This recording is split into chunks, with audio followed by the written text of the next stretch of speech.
Justamente lo que pasa es que hay muchas entidades, como decíamos, que creen que sus funciones empiezan en enero, y en enero empiezan a hacer la cotización de los servicios, a pedir, a hacer el estudio del mercado, ¿no? Cuando ya desde antes, incluso el año anterior, se puede ir la disponibilidad presupuestal. Desde el mismo enero ya se puede hacer contrataciones, ya se puede hacer la orden de servicios desde enero mismo. Pero, como le digo, muchas entidades creen que sus funciones inician en enero, porque recién en enero empiezan a hacer todas las bases y todo eso, y hasta que se dé el proceso, ya se dilata 3, 2 meses. Y si es proyectos de inversión, empieza en junio, julio. Si es que se empieza en enero. ¿Sí? ¿Sí? Los comités, ¿en qué parte aparecen en ese proceso? En ese proceso no se visualiza exactamente el tema de los comités, pero básicamente empiezan cuando ya hay un requerimiento de un área de usuario, hay un requerimiento, ya hay un monto referencial, ya se ha hecho un estudio de mercado, se da la disponibilidad presupuestal para ese monto, y ahí es donde empieza la etapa de contratación. Desde que se da la disponibilidad presupuestal, se puede decir es donde arranca el tema de la contratación. Pero el tema exactamente de los comités se da ya cuando se hace el proceso de contratación mismo, ¿no? Una vez que se da esto, ya empieza todo el trámite de contrataciones que maneja la pista. Pero sí puede haber comités ad hoc y los que están permanentes. Sí podrían haber, sí podrían funcionar. O sea, como le digo, como les comentaba, la disponibilidad presupuestal, si bien va a ser el arranque para poder hacer un proceso de contratación, obviamente estás diciendo si tienes presupuesto para poder pagarlo. Sí pueden haber comités que pueden ir haciendo bases, pueden ir avanzando antes de hacer y tener esta disponibilidad presupuestal. O sea, esto simplemente es el inicio del proceso, ¿ya? Pero no es un requisito indispensable para poder ya ir trabajando. ¿Okay? Como les decía, estos comités idealmente ya deberían tener todas sus bases, todo hecho, tal vez en diciembre, y en enero, el primer día útil, hacen ya piden su disponibilidad presupuestal y sacan sus contrataciones rápidas. No pasa nada. Pero eso es ya mentalidad, porque como le digo, hay personas que creen que el inicio de sus funciones empieza en enero, y ahí recién empiezan a ejecutar cosas del año, y ahí es cuando ya hay un retraso. ¿Sí? Entonces, ¿esta parte está clara? En el caso de mujeres de Virginia, por ejemplo, ellos hacen concursos los últimos días de diciembre, los últimos, como del año 2012, y hasta ahora además siguen sobre esos concursos del 2012. Hay una clase total, ¿no? Claro. Porque van a empezar, hay muy probable en mayo, junio, lo que es de 2012. Claro, ahí depende exactamente cuándo es que se va a hacer el servicio de esos procesos, ¿no? Por ejemplo, si se da... ¿Estaría mal o estaría bien? Dependiendo cuál va a ser, cuándo se necesita el servicio. Si el servicio yo lo requiero para tal vez 2013, está bien que haya empezado antes. Está bien. Está avanzando. Exactamente. Pero si yo más bien quería el servicio para octubre y empiezo el proceso en septiembre, ya estoy frito, ya no llego. Definitivamente, ahí estoy mal. Pero al menos comienzan los servicios con las obras el 8 de diciembre, por ejemplo. Claro. Pero no se va a hacer nada encima de todo. Así es. Eso a veces cuando se dilata mucho el comienzo de una obra es porque los estudios previos se han demorado. Pero ellos dicen que es mejor que salga con el año anterior que salga con el año anterior. Claro, ahí lo que hacen, por ejemplo, es ganable y no empezar en enero, sino que ya empezaron los años anteriores. ¿Qué pasa cuando sucede? ¿Qué pasa en estos casos? Por ejemplo, si nosotros estamos en noviembre, en diciembre o en octubre, la entidad que requiere el servicio puede solicitar a la Oficina de Planeamiento y Presupuesto, la Oficina de Presupuesto, una disponibilidad con cargo al presupuesto del año siguiente. ¿Okay? Este documento tiene que ser visado por el jefe del presupuesto y el jefe de la OGA, ¿no? Para saber de que ese proceso va a estar priorizado dentro de su plan anual de contrataciones y va a estar priorizado en el presupuesto del año. ¿Okay? Cuando se hace esta jugada, se podría decir, lo que haces es hacer tu proceso de contratación sabiendo que vas a tener un presupuesto garantizado para el siguiente año. ¿Okay? Por eso es que se puede empezar en octubre, noviembre, diciembre, con cargo al presupuesto del año siguiente. Hay casos, sucede en mi entidad, que nos piden disponibilidad presupuestal de febrero a febrero del año subsiguiente. También podríamos dar disponibilidad presupuestal con cargo hasta 3 años hasta los 3 años siguientes. Obviamente eso nos obliga a que tenemos que priorizar esa actividad en los presupuestos de todos los años. Y la administración garantiza que ese mismo proceso esté en su plan anual de contrataciones también. ¿Okay? Esa disponibilidad es un tema de doble filo cuando se hace de un año hacia el siguiente. Eso obliga a que tanto el presupuesto lo incluya justamente en el proceso, en el proyecto de presupuesto, y que la administración lo incluya en su plan anual de contrataciones. ¿Sí? ¿Alguna duda adicional aquí? ¿Está claro? Poco tiempo. ¿Sí? ¿Todo claro entonces?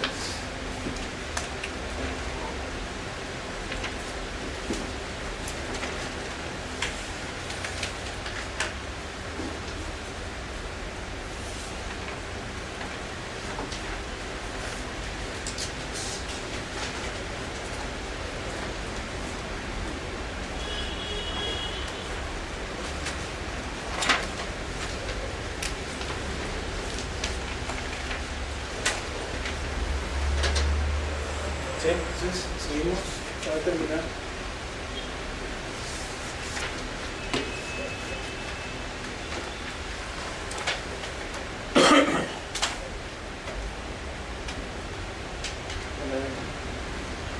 Ok, entonces estamos acá en... Miramos un poco a ver rápidamente lo que es programación y formulación presupuestaria.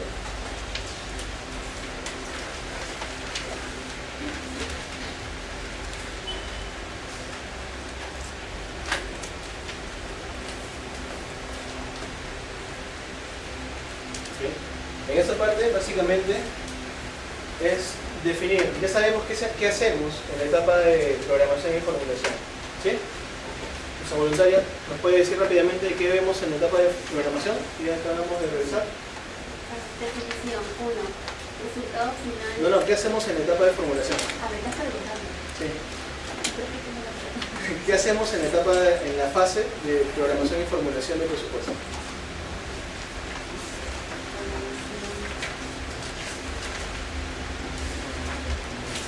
Sí, lo acabamos de ver hace un ratito. Revisamos las prioridades.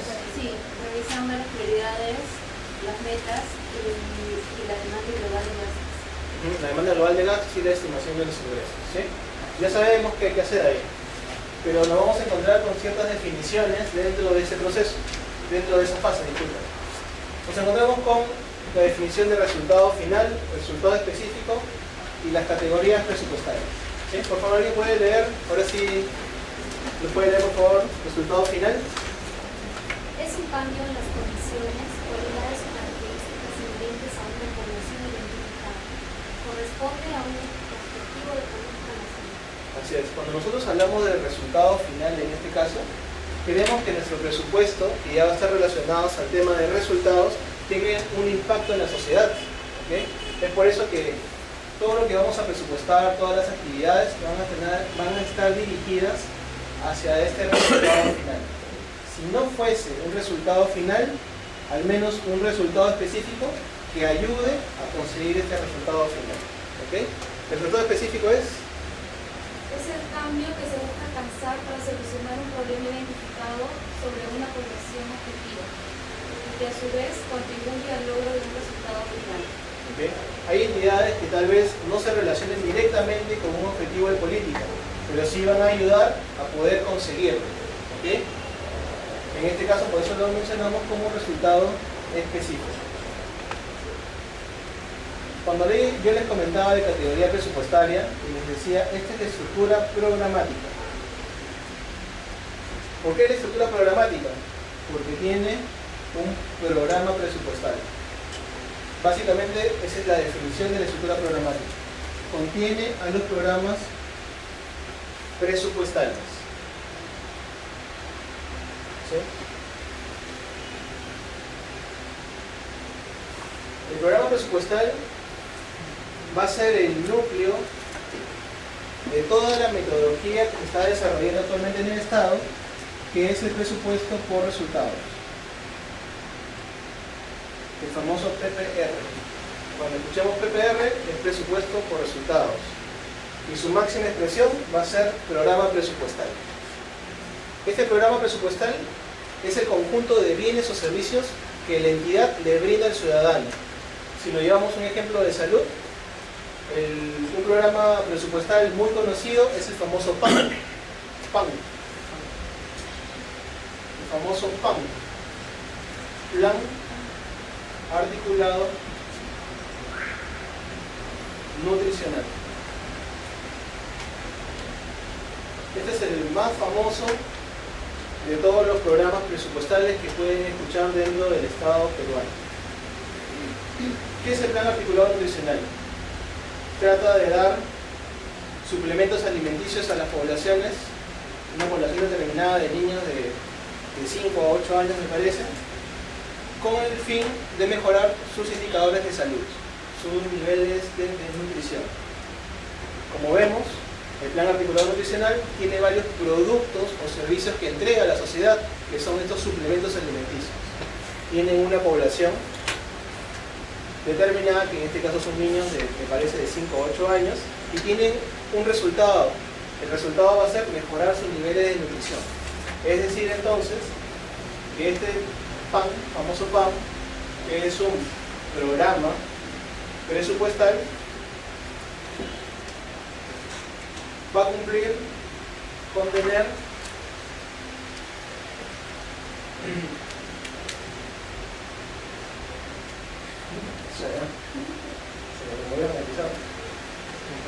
entonces, decíamos, este programa presupuestal va a tener una población objetivo,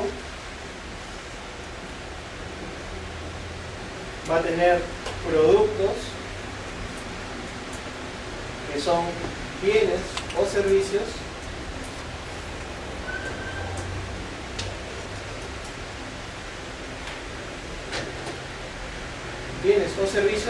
que la entidad está brindando a esta población, y va a tener o va a buscar un resultado final. ¿Ya? Con estos conceptos nos vamos a topar a la hora de hacer nuestra programación, ¿sí? De alguna forma, todas las entidades al 2016 debemos plantear nuestro presupuesto por programas presupuestales. Ahora nos ponemos a pensar un poco más y decimos, esto funciona para salud, ¿no? Bacán, hay una población, niños, productos y suplementos alimenticios, y tengo un resultado final que va a hacer que mejore su nivel nutricional. Sí, Sí, y en los no programados, ¿de dónde saco la plata? disculpe. O sea, nosotros tenemos un pack que está programado todavía, pero en los no programados, Los no programados, sí. ahorita lo vemos un ratito más. Que quede pendiente ¿ok? Retomando un poquito. Para el nivel salud, para el sector salud, tenemos identificado de una forma estas tres condiciones, ¿no? Lo llevamos al sector de educación. ¿Podemos identificar esto? Sí. Población de niños, productos, libros, ¿no? Material educativo. Resultado final, que mejoren la comprensión de textos, que mejoren la comprensión matemática, ¿no? O sea, hay formas de poder evaluar. Ahora, hagamos esto, por ejemplo, con el Congreso. ¿Cuál es la población que atiende el Congreso? ¿33 millones de peruanos? Ya, digamos que vale. ¿Cuál es el servicio o bien que le brindan a la sociedad? ¿Leyes? Ya, siga. Supongamos que sean leyes. ¿Las leyes son buenas o son malas?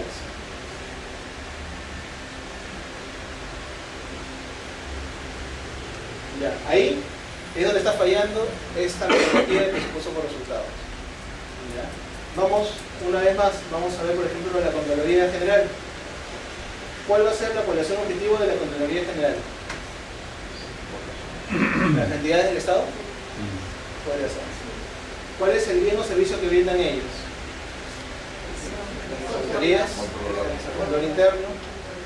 ¿Cuál es el resultado que busca esa Contraloría? O que busca con hacer estas inspecciones o estos seguimientos. Ser eficiente en los recursos. Direccionado los recursos. Claro.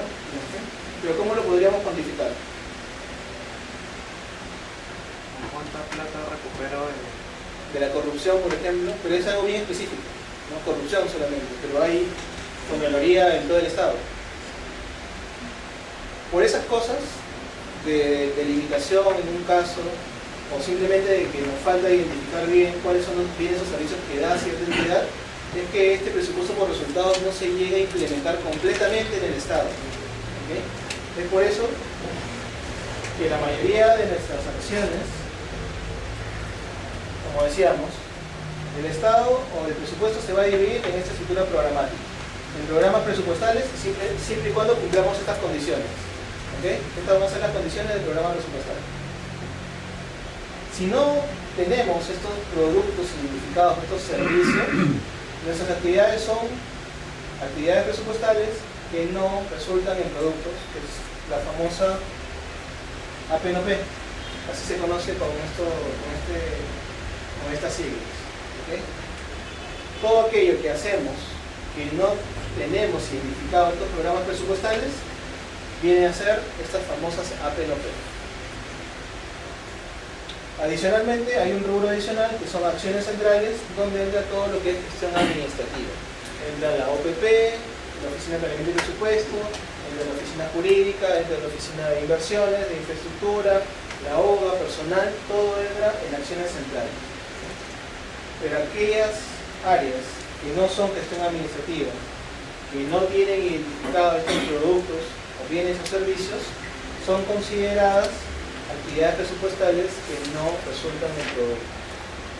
Si hablamos ya en términos de porcentajes, tenemos nuestro programa presupuestal, tenemos nuestras acciones centrales y tenemos nuestras famosas APNOP. En porcentaje del presupuesto del gobierno nacional, las acciones centrales son alrededor del 15%. Los programas presupuestales actualmente, lamentablemente también, están en el orden del 20%. Es decir, hay un 65% del presupuesto del gobierno nacional que está en actividades que no incurren en productos, es decir, que no se pueden identificar todavía bienes o servicios que se dan al ciudadano. ¿Ya? Lo que conlleva a que todavía el 65% del presupuesto no sabemos en qué se gasta. Puede ser burocracia, puede ser. Pero eso que las acciones administrativas ya son del 15%, ¿no? Aparte. O sea, esto ya está separado. Acá, en teoría, solamente habría cosas de línea, cosas del negocio de cada entidad. Pero exactamente ese 75% no sabemos qué se hace o qué resultados da ese 65% del presupuesto nacional. Cuando hablamos del presupuesto nacional, me parece que estamos casi en 28.000 millones. 1.000 millones. 28.000 millones.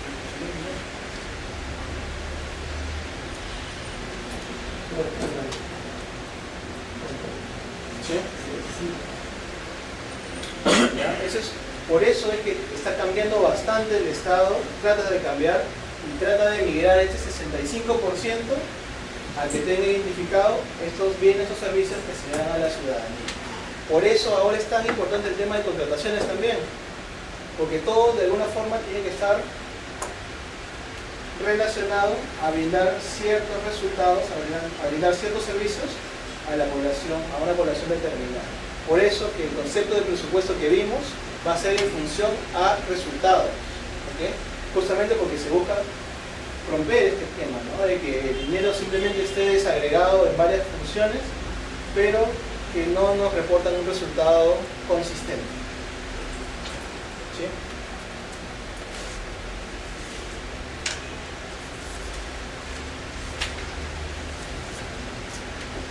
Cuando nosotros hacemos ya la parte de formulación y queremos ya hacer nuestro presupuesto, tenemos que tener en cuenta estas priorizaciones. Por favor, quien tenga la pelotita, el voluntario, por favor, puede ir leyendo, por favor. Criterios para la demanda global de gas. Personal activo, pensionistas, gas, cargas sociales, bienes, servicios, equipamiento, de las contrapartidas, el servicio de la deuda, en sentencias judiciales y normas arbitrales, en operación y mantenimiento de infraestructura e inversión pública. Ya. Cuando nosotros hacemos la formulación, como les comentaba su compañera, tenemos que tener en cuenta el tema del personal, ¿sí? Personal activo, pensionista o los CAS, ¿ya? Es lo primero que tenemos que asegurar cuando armamos un presupuesto. Tenemos que tener en cuenta, en segundo lugar, los bienes y servicios y el equipamiento que se necesita para poder funcionar y para poder dar los servicios que supuestamente estamos dando. Lo tercero que deberíamos, bueno, en bienes y servicios también incluiría todas aquellas disponibilidades que hemos dado.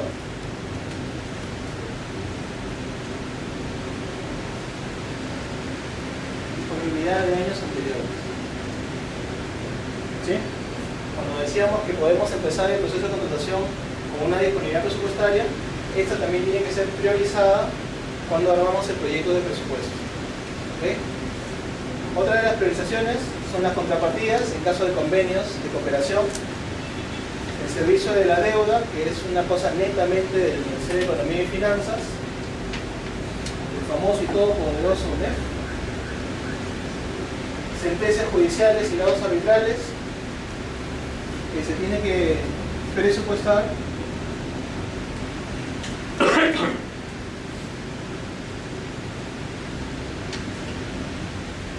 de 3 al 5% del PIA. Bien. De 3 al 5% del PIA se debe separar para el tema de sentencias judiciales. ¿Ya? Esto, valga la aclaración, es 3 al 5% del presupuesto institucional de apertura, descontando o no incluyendo el tema de personal. ¿Okay? Tenemos nuestro presupuesto, descontamos todo lo que es personal activo, pensionistas y el tema de CAS, y sobre ese monto, de 3 al 5% lo destinamos para la atención de sentencias. Si durante el año estas sentencias no se dan, simplemente no salen como cosa juzgada, podemos hacerle modificaciones y transferirlas hacia otras genéricas de gasto, hacia otras unidades dentro de nuestra propia entidad. ¿Okay? Otra cosa que tenemos que priorizar son las operaciones de mantenimiento de infraestructura y las inversiones públicas, es decir, los proyectos de inversión. Eso son básicamente las prioridades que tenemos que tener cuando armamos el presupuesto. Cuando armamos, hacemos la estimación de los ingresos. Por favor, el siguiente que tenga la pelotita nos comenta. En las proyecciones, las entidades deben tomar en consideración aquellos factores estacionales que pudieran incidir en su comportamiento, tales como información estadística de la captación, tendencia en incremento o su disminución, eliminación de ciertos conceptos de ingreso, captación de nuevos conceptos de ingreso, variación en el monto de las tasas, cambios producidos en el marco legal, entre otros. Ok, muchas gracias. Cuando hablamos de la información estadística, hay básicamente en los gobiernos regionales y locales, ¿no? Durante el año, digamos que es de enero, junio, julio, diciembre. ¿Okay? Si tú ves que la tendencia de tus ingresos, de la captación de tus ingresos, es bajo por aquí, tal vez en febrero, donde empieza la recaudación del impuesto predial y todos esos impuestos, sube un poquito tus ingresos. Y después baja nuevamente, y por ahí sube y baja. Si ustedes tienen la estimación, la tendencia de sus ingresos, obviamente sus gastos o la programación de sus gastos debe ir acorde con esta estimación de ingresos. Lo ideal es que la estimación de los gastos siempre sea inferior a la estimación de los ingresos. ¿Okay? Se da en muchos casos que hay gobiernos regionales y locales que empiezan así, quieren gastar todo en los primeros meses del año, también a veces porque no terminan de ejecutar el año anterior, pero cuando quieren hacer los pagos, obviamente tienen una brecha que no pueden pagar. ¿Okay? Si bien el presupuesto es anual, cuando hablamos de recursos directamente recaudados, hablamos de donaciones y transferencias, tenemos que tener en cuenta lo que tenemos en caja. ¿Okay? Cuando ustedes hagan una contratación, la contratación va a tener disponibilidad presupuestal, va a tener su certificación de crédito presupuestario. Ustedes hacen el proceso de contratación, se les da el servicio y todo, ustedes quieren pagar y revisan en caja, y si no hay este dinero, obviamente no se les puede pagar, al proveedor no se les puede pagar. Ustedes están incurriendo en una falta administrativa. ¿Okay?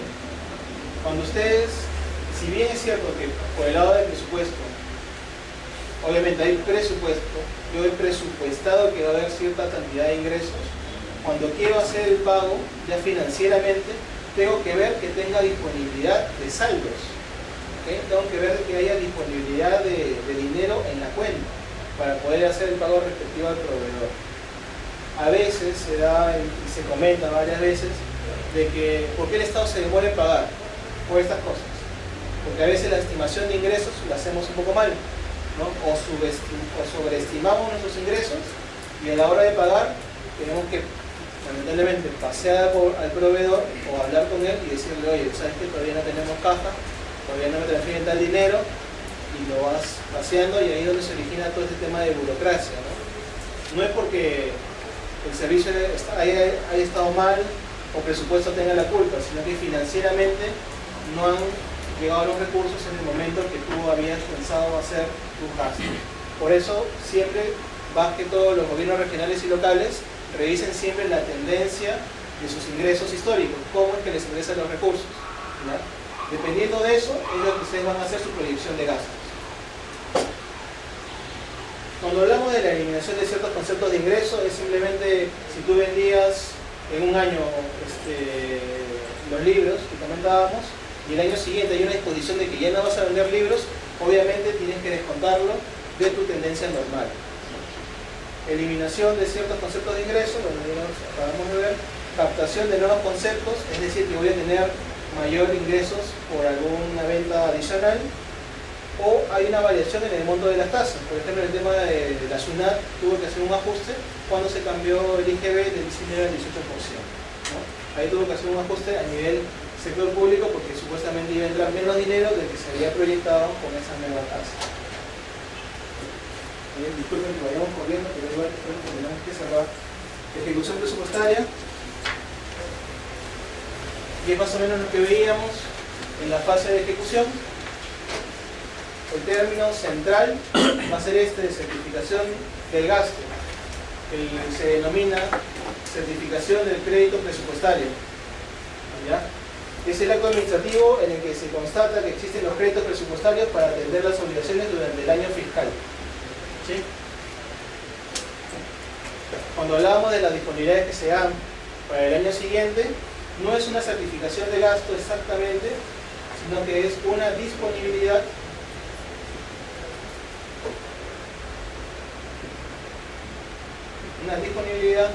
presupuestal que es firmada por el encargado de presupuesto, que normalmente es la Oficina de Planeamiento y Presupuesto, y la obra, ¿no? Ambos para garantizar que va a haber dinero y que esto va a estar incluido en el PAC del año siguiente, ¿sí? Esto en el caso de hacer una contratación para el año siguiente, ¿sí? Entonces, volvemos al tema del año. Tenemos nuestra certificación de crédito presupuestario. En este lapso es donde entra también el tema de contrataciones.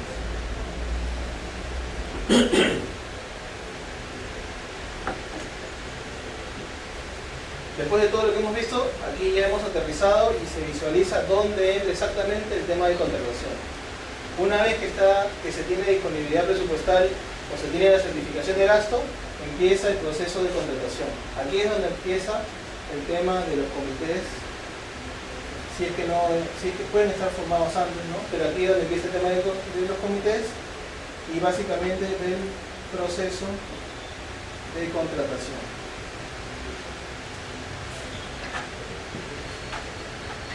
La pregunta que habías hecho era con respecto a las no programadas. Allá, las cosas no programadas. Supuestamente esta certificación de crédito presupuestario tiene que estar en base al PIA, ¿sí? Decíamos de que este PIA, mejor dicho, dentro de la ejecución, también vemos un tema de modificaciones. Si yo recibo más presupuesto, PIA más soles,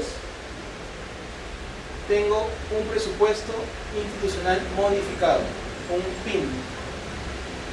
¿Ok? Si mi PIA sufre variaciones, más o menos soles, tengo un presupuesto institucional modificado. ¿Sí? Si tengo menos dinero, tengo que priorizar las certificaciones que voy a realizar, porque ya no tengo todo el presupuesto inicial. ¿Sí? Si tengo más dinero, ahí es donde viene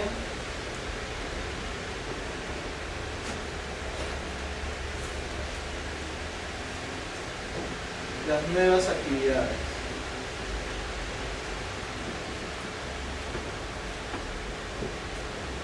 Las nuevas actividades con este recurso adicional me va a llevar a hacer una modificación del plan operativo y a la par me va a llevar a hacer una modificación de mi plan anual de contrataciones como servicios que no han estado inicialmente, ¿no? Ahí empieza lo que es la primera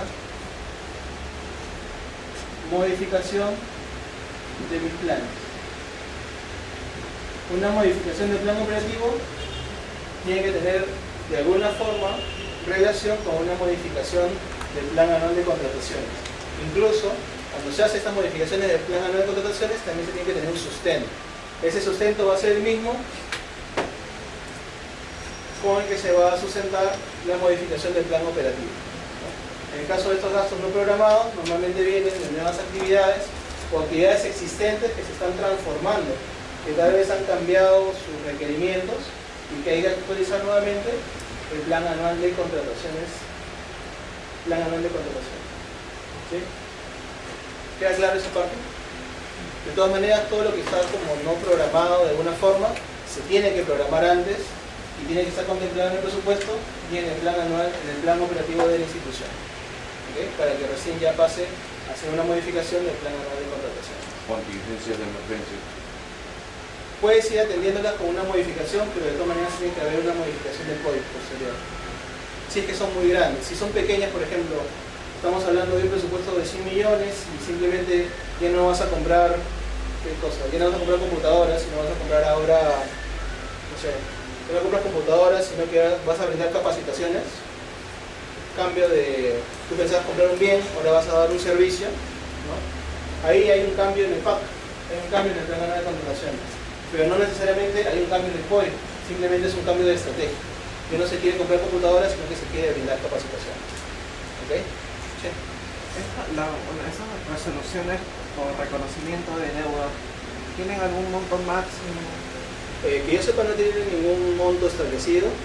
¿Ya? Lo que sí, vamos a ahondar un poquito más en este reconocimiento de deudas en un momento. ¿Ya? Solamente para terminar esta parte.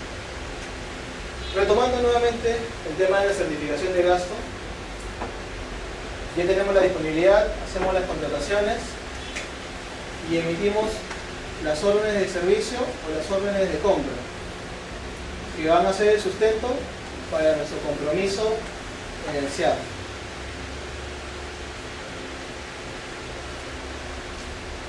El compromiso con cargo al crédito presupuestario y hasta por el monto de la obligación total dentro del año fiscal. ¿Sí? Este compromiso básicamente va a ser el valor de la orden de servicio a la orden de compra que se haga. Los reconocimientos de deuda, por ejemplo, suceden cuando, por ejemplo, se hace el servicio pero no hay un contrato anterior. El servicio se presta pero no hay un contrato previo. Eso, por ejemplo, sería un reconocimiento de deuda, que es diferente a un reconocimiento de devengado, que es cuando el servicio se da en el año y no podemos pagarlo en el año, sino que tenemos que pagarlo con recursos del año siguiente. Pero por factores, de tiempo básicamente, no se llega a pagar con recursos del año. ¿Okay? Una vez que tenemos nuestro compromiso, aquí es donde termina la ejecución presupuestaria. Si ustedes le piden a una entidad cuál es la ejecución presupuestal, les van a dar hasta este nivel. Este nivel es la ejecución presupuestaria. ejecución presupuestal termina con los compromisos que están en el SIAP. Si bien es cierto el devengado y el pagado y girado existen como tal, esto ya forma parte de la ejecución financiera.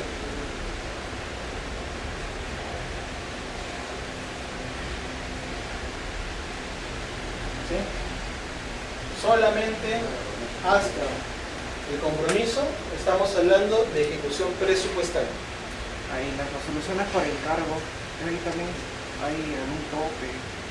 Depende de cada administración. Nosotros, por ejemplo, tenemos oficinas en el exterior, estamos... Pero prácticamente tenemos un techo, pues, menos de una mitad, no, de 3 suertes. Como digo, nosotros, por ejemplo, estamos haciendo encargos, ahora tenemos las oficinas comerciales en el exterior, nosotros estamos haciendo encargo de 100.000 soles para cada uno. No tenemos, o sea, en nuestro caso, por la condición y naturaleza de mi entidad, estamos exonerados o tenemos un monto muy alto permisible, que son 100.000 soles para cada una de las oficinas fuera, por condiciones de vida en otros mercados y todo. Dentro exactamente también se tienen que regular con la misma administración. ¿Sí? Ahí no hay exactamente un tope que se tiene que reflejar, pero sí al menos, como te digo, si tienes un sustento de acuerdo a la naturaleza de tu organización, de acuerdo a las funciones que va a cumplir. Porque eso lo sacas por emergencia. Como te digo nuevamente, para nosotros es más sencillo gestionar oficinas fuera que no generen órdenes de servicio, órdenes de compra del exterior hacia adentro, porque la gestión de papeles también es más complicada. Es mejor darle un encargo y que ellos sustenten ese encargo, o sea, lo rindan y ya bueno, así se hace el seguimiento. Tal vez no es la manera idónea o la mejor praxis, pero es la más sencilla para poder gestionar rápidamente. O sea, si hay contratos fuera que se pueden hacer desde Lima, lo podríamos hacer siempre y cuando primero los identifiquemos. Pero al menos para su tema de funcionamiento sí deberían tener esos encargos. ¿Sí? Sí, porque control previo siempre decía, ¿por qué me sacas a cada rato encargos por encargo? Sí. Lo que pasa es que si bien es cierto, sí siempre vela por el tema de los recursos, también tiene que ver el tema de la funcionalidad dentro de la gestión, ¿no? O sea, al menos nosotros, dentro de mi institución y en mi caso, lo que siempre queremos es hacerlo más práctico, más rápido dentro de la parte legal, por lo menos. Si tenemos esa disposición y podemos sustentar un mayor monto de encargo, bienvenido. ¿Sí? Nuevamente, llegando a este tema de ejecución financiera, tenemos este devengado, que no es más que el acta de conformidad del servicio o la recepción del bien. Adicionalmente, con la factura del proveedor y con la evidencia correspondiente. Cuando le digo evidencia, me refiero tal vez al ingreso del bien al almacén, o algún informe si es que estás comprando, si estás haciendo alguna consultoría, no debe tener algún informe de avance, ¿no? Si estás un montón de servicios, por ejemplo temas de campaña de publicidad, también tiene que haber un informe que al menos demuestre que se han hecho esas campañas, ¿no? Esas son básicamente las tres cosas que debería tener este expediente para poder hacer el devengado correspondiente. Y como les digo, este es el tema básicamente de ejecución financiera, ¿no? De eso se encarga básicamente todas las unidades de finanzas, ¿no? De recolectar dicha información. Y bueno, ya la última fase de pagado es un tema de transmisión a la cuenta del proveedor, siempre y cuando reúna las condiciones previas, ¿no? ¿Sí? ¿Alguna duda en esta parte? ¿Nuestro voluntario o voluntaria tiene alguna duda? ¿Dónde quedó la pregunta? ¿Alguna duda? ¿Todo bien? ¿Se entiende? Disculpen que estamos corriendo, pero hay que terminar al menos de ver esos temas. Y estamos sobre la hora. Entonces, seguimos. ¿Alguien, por favor, que pueda comentarlo? ¿Quién tiene la...? Por favor, sí. Siempre gasto. La institución presupuestaria de gasto, el compromiso. Al 31 de diciembre, la ejecución presupuestaria está constituida por compromisos delegados. La ejecución financiera del gasto contiene el delegado, el giro, el pago. Ya, muy bien, muchas gracias. Justamente, entonces, la ejecución presupuestaria solamente incluye el compromiso, es decir, cuando ya se tiene la orden de servicio o de compra registrada en el CIAP. Hasta acá termina la ejecución presupuestaria. Esta parte de acá de devengado, giro y pago ya forma parte de la ejecución financiera. ¿Sí? Aquí nuevamente un pequeño gráfico, disculpen si los tapo, para poder saber exactamente cuáles son las fases que va dentro de cada sistema. La certificación de crédito presupuestario, ya lo habíamos comentado, es básicamente la disponibilidad de presupuesto para poder realizar la contratación correspondiente. ¿Sí? El compromiso es la afectación total o parcial de los créditos presupuestarios en el marco de los presupuestos aprobados. No lo menciono acá, pero acá lo que tú comprometes, ¿no?, es el contrato que tú tienes con el proveedor. Obviamente el contrato está hecho una vez realizado el proceso de contratación. El devengado, lo hemos visto, básicamente tiene esas tres condiciones: tener la conformidad del servicio o bien, tener una evidencia y tener la factura del proveedor. El pago es el acto administrativo mediante el cual se extingue en forma parcial o total el monto de la obligación reconocida. Y entramos a otra parte de la ejecución presupuestaria. La ejecución presupuestaria, como decíamos, tiene dos principales momentos. Uno es la certificación de crédito presupuestario, que ya lo hemos visto, y otra es esta de modificaciones presupuestarias. Se dan en dos niveles: a nivel institucional, a través de créditos suplementarios, transferencias de partidas, que se aprueban mediante ley. Cuando hablamos, nuevamente, tenemos nuestro PIA, ¿no?, nuestro presupuesto institucional de apertura. Van a haber modificaciones durante el año, que va a ser más o menos recursos que van a transformarlo en nuestro PIM, presupuesto institucional modificado. Estos créditos suplementarios normalmente van a aumentar nuestro presupuesto. ¿Okay? Estos créditos suplementarios, por ejemplo, son recursos que provienen, por ejemplo, del saldo de balance. Van a aumentar nuestro presupuesto. En el caso de las transferencias de partidas, puede ser un aumento o una disminución de nuestro presupuesto. Transferencia de partidas es cuando, por ejemplo, una entidad del gobierno nacional, local o regional nos pasa dinero, nos transfiere dinero. Cuando hacemos transferencias de la reserva de contingencia, es una transferencia de partidas que aumenta nuestro presupuesto.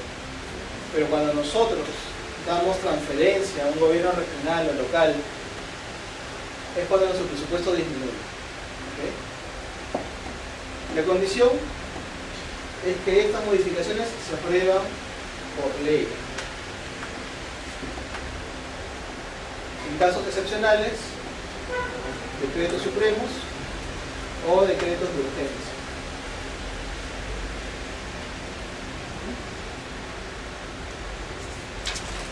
Eso es a nivel institucional, cuando nuestro presupuesto se modifica. ¿Okay?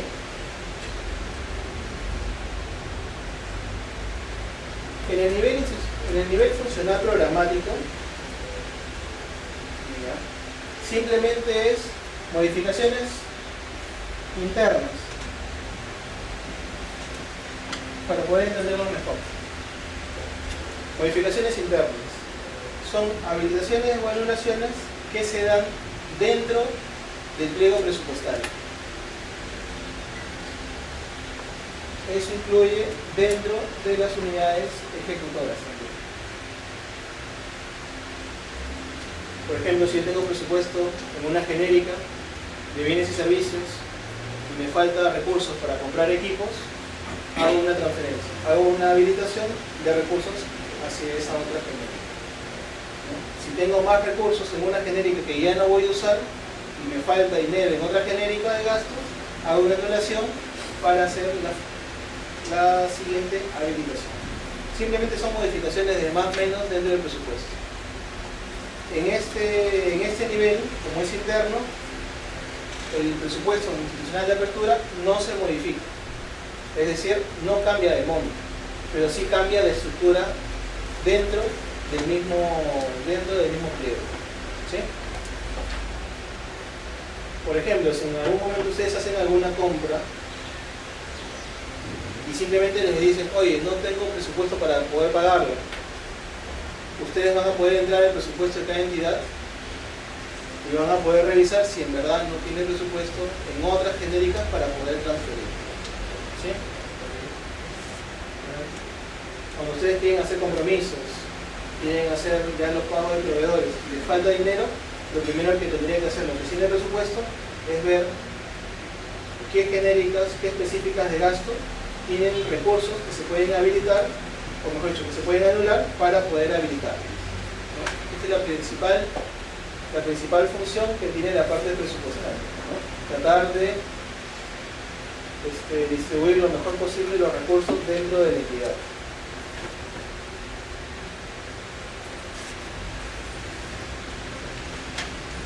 Aquí un pequeño gráfico para que se orienten cuáles son las modificaciones tanto en el nivel institucional como en el funcional programático. No se mareen con funcional programático, son nivel interno, ¿no? Para que se pueda entender mejor.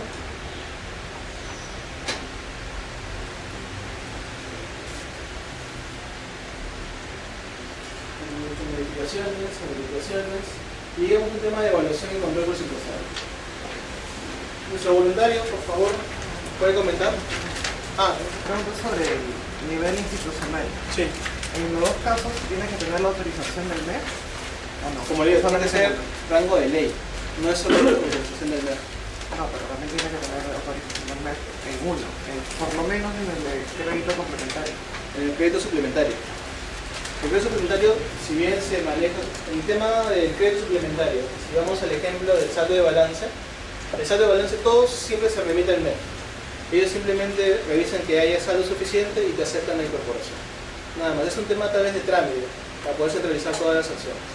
Pero en los otros casos, toda norma que tenga que ver con presupuesto igual la va a revisar el Ministerio de Economía. La Dirección de Presupuesto Público igual revisa todas aquellas normas que tengan que ver con presupuesto. Ya sea transferencia de un gobierno regional a otro local, el MEF lo va a ver de todas maneras y va a preguntar, oye, ¿por qué? ¿No? Más que nada por el tema del sustento. ¿Qué cosa estás haciendo? ¿Por qué pasas el dinero? ¿Sí? Nuestro voluntario, por favor. En la fase de evaluación presupuestaria, en adelante de evaluación, se revisa la medición de los resultados obtenidos y el análisis de las relaciones físicas y financieras observadas, en relación a lo aprobado en el presupuesto del sector público, utilizando instrumentos tales como indicadores de desempeño y ejecución de gasto. Esta evaluación constituye fuente de información para la fase de programación presupuestaria, concordante con la mejora de calidad del gasto público. Así es, justamente dentro de la metodología que estábamos comentando del presupuesto por resultados, lo que se quiere es mejorar esta etapa de evaluación. Actualmente solamente se evalúan los niveles de gasto.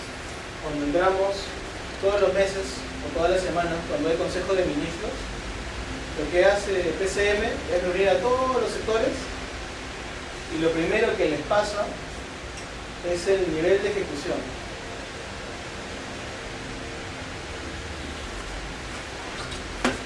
Nivel de ejecución. Es lo primero que revisan todos los ministros cuando se reúnen en el Consejo de Ministros. ¿Qué revisan con esto? Es ver exactamente cuál es el avance que tiene cada entidad, el porcentaje de avance que tiene cada entidad con respecto al presupuesto que se le había otorgado. De manera particular, ¿ustedes creen que para poder evaluar el desempeño de una entidad es suficiente saber cuánto ha gastado?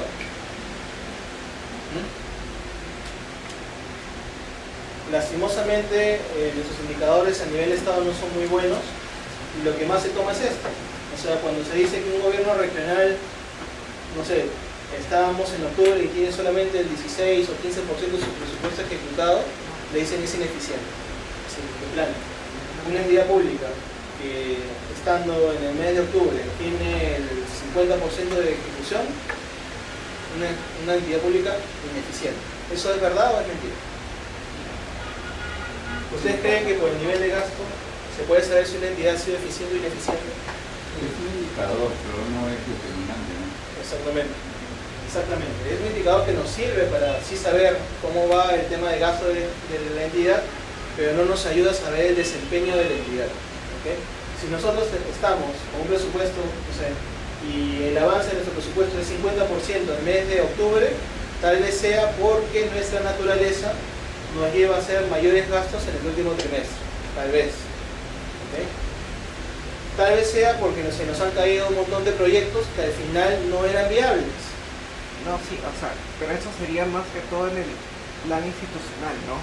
O sea, si yo veo que tú me ejecutas algo, pero si tú ves que una administración no te paga la luz, el agua, ahí sí tú claramente ves que es ineficiente. Estamos de acuerdo. O de repente no me compraste llantas o repuestos y los carros los tienes botados.